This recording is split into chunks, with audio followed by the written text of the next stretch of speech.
এখানকার যে অভাব অভিযোগ আমি এই যে দিদিদের দাদার মুখে শুনলাম, এই যে দিদি দাদা এখানে মানে কোনো পরিষ্কার পরিচ্ছন্ন কোনো ব্যবস্থা নেই, মানে দুর্গন্ধে ভরা আছে, সাপের আড়ত, বিশাল এরিয়া কিষাণ মান্ডি বসতপুরের এরিয়া থেকে সরাসরি আমি লাইভ শো দেখাচ্ছি, আপনারা দেখতে থাকুন।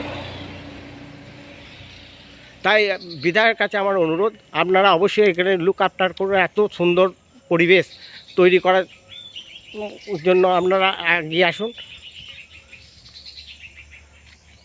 Please please like and share this video. मेरा चैनल नाम GRAMER BLOG ब्लॉग, एक ग्रामेर ब्लॉग चैनलटा अवश्य আপনারা শেয়ার করবেন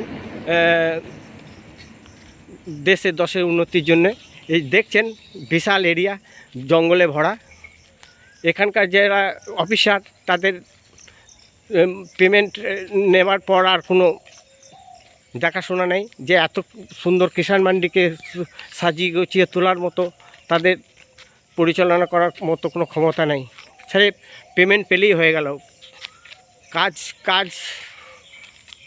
সে কাজ নিয়ে ব্যবস্থা কি কাজ করছে তারা নিজেরাই জানে না। Please please like and share this video. मेरा চ্যানেলের নাম গ্রামের ব্লগ, আপনারা অবশ্যই সাবস্ক্রাইব করবেন। থ্যাংক ইউ টু অল, ধন্যবাদ।